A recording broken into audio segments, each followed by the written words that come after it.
Okay, there was an escalation in Israel's war with Hamas these last couple of days as Israeli Defence Forces launched a ground assault on Gaza. It's all part of the goal of destroying the terrorist group, which has actually ruled Gaza since election in 2007. And during that time, they've built a network of tunnels where they've placed their tools of terror under civilian buildings, effectively using their own people as human shields. To my mind, Israel would have been more than justified in destroying Hamas even before the disgusting terror attacks of 7th October. Now, I think they're obliged to. Joining me to discuss the latest is Australian Jewish Association President Dr. David Adler. David, thank you for your time. Israel has come under some criticism for its response to the Hamas terror attacks. It's dressed up, of course, as concern for Palestinians, but I note there's been no similar voices in respect to the Palestinians in Syria or Jordan or Lebanon, where they've got some battles themselves. So it makes me think the protests are really anti-Israel and therefore anti-Jewish.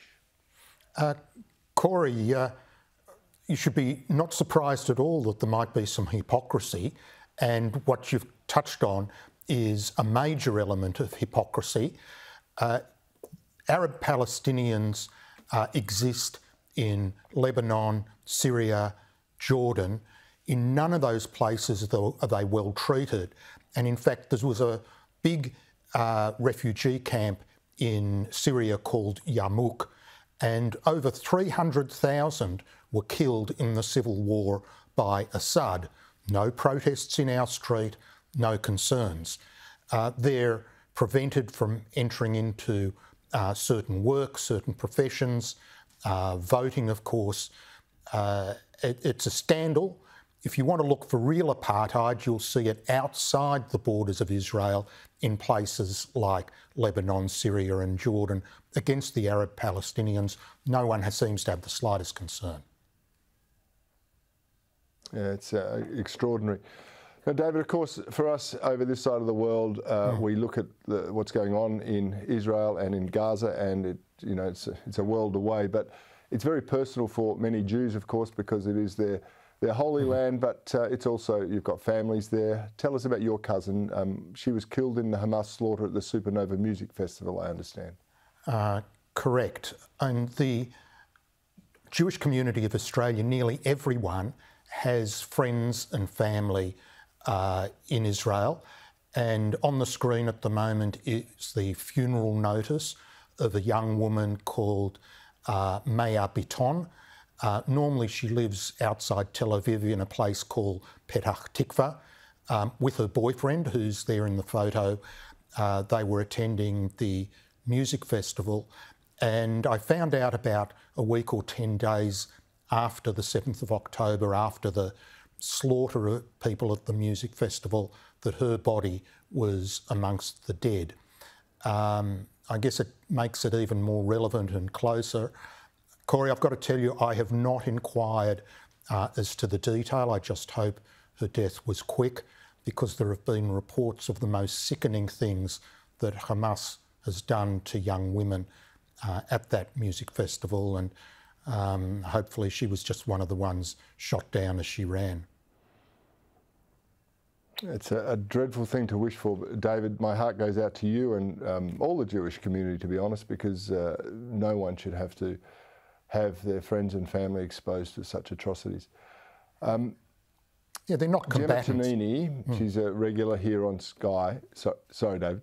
Gemma Tonini, she had a great column in the Weekend Australian asking how it comes to be that a bunch of mainly white, middle-class, privileged people parade themselves around as soft apologists for a declared terror organisation. I thought that was a fair question, David, and no one's asking that directly to the protesters themselves or their supporters. What's your answer to it? Well, Cory, something quite deep is happening here, and we see it on the hard left of the politics. We see it in the Greens.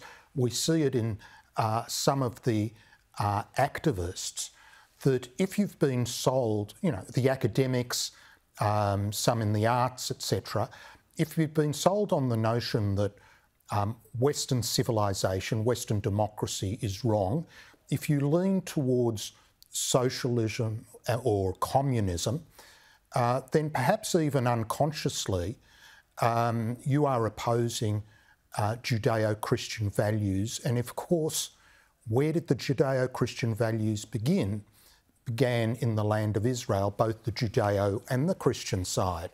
So I think there's actually a reflex hatred of Israel, which has re-emerged after a couple of thousand years as a symbol of the origins of our Western civilisation, where the foundations are. So there seems to be, to me, to be something quite deep here, and you see it almost universally amongst those that lean towards communism or socialism. They are also anti-Israel. It's the same ones, David, that protesting Black Lives Matter and all of these other trendy things that go around. They're out there waving their communist flags, their Palestinian flags, and they're chanting their terrible things.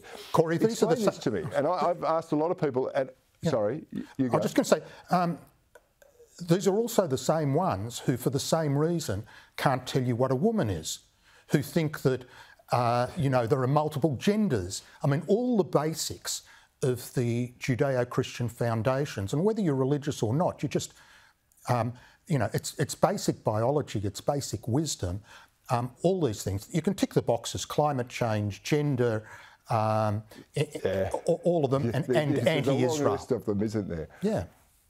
Yeah. Hey, David, can you answer this for me? I've asked a lot of people, no one has been able to. Let's see. Israel cannot take, you know, refugees out of Gaza, given that the hostility towards Israelis. Why won't neighbouring Muslim countries accept Palestinian refugees from Gaza who want to flee the horrors of Hamas? Look, that's a great question. And if they wanted to solve the problem and safe passage could be guaranteed, there are huge areas and wealthy countries that are Arab Muslim countries in the region. I can tell you from 1967, after the Six-Day War, through to 1979, when Israel signed a treaty with Egypt, Israel was trying to offload Gaza to Egypt. You take it, they're your brethren. And to paraphrase the response, Egypt basically said, no way, we're not taking on that lot, because they knew that there were a lot of radical jihadists based in Gaza. And I think there are two reasons. One is it serves the political strategy of those who oppose Israel to have disadvantaged Arab Palestinians as pawns in the game. They are being used. And the second reason I touched on is that, unfortunately, over the last two generations, with horrible teaching by the UN agency UNRWA, which is close to Hamas, they have been more and more radicalised. They haven't moved towards peace. They've become more radicalised, and the moderate countries, frankly, don't want them. Yeah, it's alarming, and David, I hope we will be able to talk about this further in the weeks ahead, and I'm not hoping that this continues, but I think there's a lot to unpack about why and where we go from here. Dr. David Adler, thanks for your time tonight.